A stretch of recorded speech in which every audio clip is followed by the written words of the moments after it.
Bienvenue sur Africa 24 dans cette nouvelle édition de l'Africa Tonight. Voici les titres. Les Sud-Soudanais, certains plaident pour le retour au découpage territorial d'avant la guerre civile dans ce pays, toujours en attente de la formation d'un gouvernement d'union nationale comme prévu par l'accord de paix signé en septembre 2018. Le Cameroun soutenu par l'Union européenne à hauteur de 50 millions d'euros en faveur des réformes engagées par l'État camerounais pour développer le secteur rural. Après Pointe-Noire, c'est au tour de Ouagadougou d'abriter le Carrousel international de la mode. Rendez-vous du 26 au 29 mars 2020 pour cet événement. Une véritable vitrine pour la nouvelle génération de créateurs du continent. Pascaline Cabret-Turmel, présidente et promotrice du comité d'organisation de cette 7e édition, sera tout à l'heure avec nous pour en parler. Et on commence ce journal par ce discours à la nation du président congolais. Ce mardi, le chef de l'État, Denis Sassou Nguesso, s'est exprimé depuis le Parlement dans un contexte d'inquiétude au sein de la population, préoccupation liée à la situation économique et sociale du pays. Cette prise de parole était très attendue. Je vous propose d'écouter le président Denis Sassou Nguesso. Dans cet exercice qui consiste à décliner l'état de la nation en 2019 et les perspectives pour l'année prochaine, il importe de répondre sans atermoiement aux grandes interrogations du peuple. Il ne s'agit pas de se donner beaucoup de mal pour se dire beaucoup de bien. Pour être en phase avec le peuple, il est plutôt question de l'édifier en lui disant la vérité sur la situation. Dans l'actualité également, ce mouvement en Gambie contre le président, des manifestants réclament le départ du chef de l'État Adama Barrow. Des milliers de manifestants ont défilé ce lundi à Banjul pour demander au président de quitter le pouvoir au bout de 3 ans, comme il s'y était engagé en 2016 à son arrivée à la tête de l'État. Mais depuis, le successeur de Yahya Jammeh a révélé son souhait d'y rester jusqu'en 2021. Selon la charte fondatrice de la coalition 2016, le nouveau président devait effectivement diriger un gouvernement provisoire pendant 3 ans avant d'organiser un nouveau scrutin dans lequel il ne pourrait pas se présenter. L'ex-président François Bozizé est de retour en Centrafrique, un retour après 6 ans d'exil alors que se profile l'élection présidentielle de décembre 2020. Renversé en 2013 par la Seleka, une coalition de groupes armés rebelles qui s'était emparée de la capitale Bangui. L'ancien général arrivé au pouvoir en 2003 avait dû céder sa place à Michel Djotondia avant de fuir le pays en exil depuis 2013. François Bozizé est toujours sous le coup d'un mandat d'arrêt international pour crimes contre l'humanité et incitation au génocide. Le président sud-soudanais Salva Kiir et le chef rebelle Riek Machar s'engagent à former un gouvernement d'union nationale avant la fin du mois de février 2020, à l'expiration d'un délai de 100 jours qui leur a été accordé par les dirigeants de la région. Attendent donc, d'autant plus que beaucoup de questions n'ont pas encore été réglées, notamment celles qui concernent le découpage territorial. Nathalie Mo. La question du découpage territorial fait débat au Soudan du Sud. Face à cette problématique jugée cruciale pour la paix dans le pays, la population veut un retour à 10 États, comme cela était le cas lors de l'accession à l'indépendance. Selon elle, avec 10 États, la répartition des allocations de ressources et la gouvernance seront garanties. Avec la manne pétrolière, c'est normal que les citoyens soient prudents, surtout que l'État actuellement a des problèmes. Donc il va falloir un minimum de 5, 10, 15 à 20 années pour qu'il y ait l'équilibre financier au niveau du Soudan du Sud. Il va sans dire que ce peu d'argent-là ne va pas pouvoir servir aux citoyens et surtout aux infrastructures sociales. Battant en brèche l'opinion des populations, le gouvernement sud-soudanais plaide pour le maintien des 32 États actuels. Selon les autorités, toute tentative visant à réduire ou augmenter le nombre d'États pourrait accroître l'instabilité dans le pays. Ces États ont été créés et fonctionnent. Nous pensons que perturber ce nombre d'États serait une catastrophe pour le pays. Cela coûterait non seulement de l'instabilité, mais aussi de l'insécurité. Les habitants de ces États y sont déjà habitués, ils ont leur propre gouvernement. En 2011, le Soudan du Sud comptait 10 États. En 2015, le président Salva Kiir a unilatéralement porté ce nombre à 28. En début décembre 2019, le gouvernement a annoncé un possible référendum pour résoudre la question du nombre d'États au Soudan du Sud. L'Union européenne appuie les réformes du secteur rural au Cameroun, un soutien à hauteur de 50 millions d'euros, un financement important. Il intervient dans le cadre du contrat de performance concernant la réforme sectorielle signé le 16 décembre entre les deux parties. Les précisions de Viviane Baoken. L'État du Cameroun et la Commission de l'Union européenne ont paraphié ce lundi 16 décembre 2019 à Yaoundé un avenant au contrat de réforme sectorielle développement rural d'une valeur de 33 milliards de francs CFA. Cet apport s'étend sur 2 ans avec des décaissements respectifs de 15 milliards de francs CFA en 2020 et 15 milliards de francs CFA en 2021 avec une allocation de 3 milliards pour les mesures complémentaires. En mettant à disposition ces ressources, nous nous sommes engagés à conduire des réformes structurelles importantes, profondes, pour que notre secteur primaire autour du développement rural, que ce soit au niveau de l'agriculture, de l'élevage ou dans le cas des infrastructures rurales, que ces éléments-là puissent participer à renforcer la croissance économique, qu'elle soit forte, durable et inclusive. Cet appui de l'Union européenne vise à soutenir les réformes du gouvernement dans la perspective de relever les défis du renforcement de la productivité agricole et de l'efficacité de l'action publique.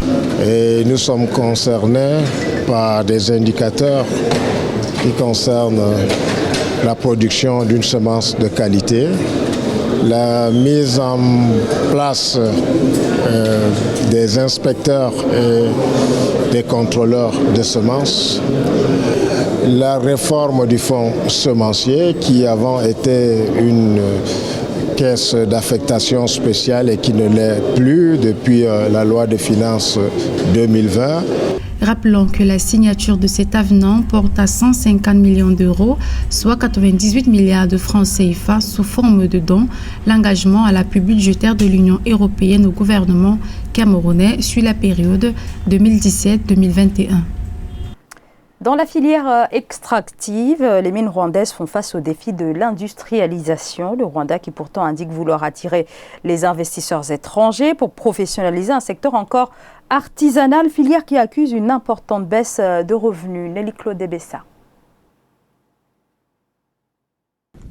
Les performances actuelles du secteur minier rwandais suscitent quelques inquiétudes parmi les acteurs du secteur, alors que la majorité des secteurs de l'économie ont eu une contribution accrue au produit intérieur brut entre juillet et septembre 2019, celle du secteur minier a régressé à 16%. Selon l'Institut national des statistiques du Rwanda, cette baisse est attribuée à la chute des prix des produits miniers sur le marché international, une action ayant conduit une section de mineurs a hésité à exporter des produits. Notre problème ne concerne pas le volume de minéraux. Il pourrait être identique ou supérieur à celui de l'an dernier. Cependant, les prix de presque toutes les mines ont baissé sur le marché international. Cela nous affecte parce que nous n'avons pas gagné les revenus que nous avions prévus. Pour faire face à cette baisse des prix, certains acteurs ont opté pour la recherche de nouveaux minéraux afin de trouver un équilibre entre les minéraux dont les prix ont augmenté et ceux dont les prix ont été revus à la baisse. Une astuce qui pourrait contribuer à augmenter le volume des exportations de minéraux pour maintenir la stabilité des revenus. Tant que la dépendance au marché international sera toujours là, il sera très difficile de pallier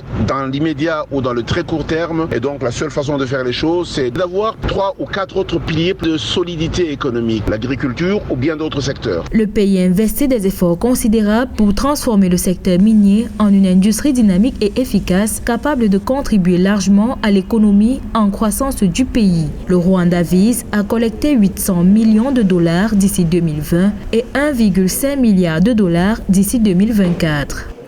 Et on prend à présent la direction de Ouagadougou au Burkina Faso où se prépare le carrousel de la mode. Rendez-vous désormais incontournable pour les amateurs de mode. Cette nouvelle édition va se tenir du 26 au 29 mars 2020. Une édition après celle de Pointe-Noire en République du Congo, un événement qui avait suscité beaucoup d'engouement autour de ce podium célébrant la beauté africaine à travers des créations uniques de stylistes venant des quatre coins du continent. Et pour parler de cette édition, peut-être même pré-7e édition, nous recevons ce soir Pascaline Cabret-Turmel. Vous êtes la promotrice et la présidente du comité d'organisation de la 7e édition du Carrousel international de la mode. Bonsoir. Bonsoir. Bonsoir et merci d'avoir accepté notre invitation. Alors, je l'ai dit, la dernière édition s'est donc tenue à Pointe-Noire en République du Congo. Beaucoup de jeunes créateurs avaient été mis à l'honneur. Que réservez-vous pour cette pré-7e édition, puisque la 7e édition va retourner à Pointe-Noire? Oui, bien sûr. La 7e édition retourne à Pointe-Noire pour le mois de juin. Cependant, comme on dit, on a beau évoluer ailleurs, on veut toujours repartir chez soi.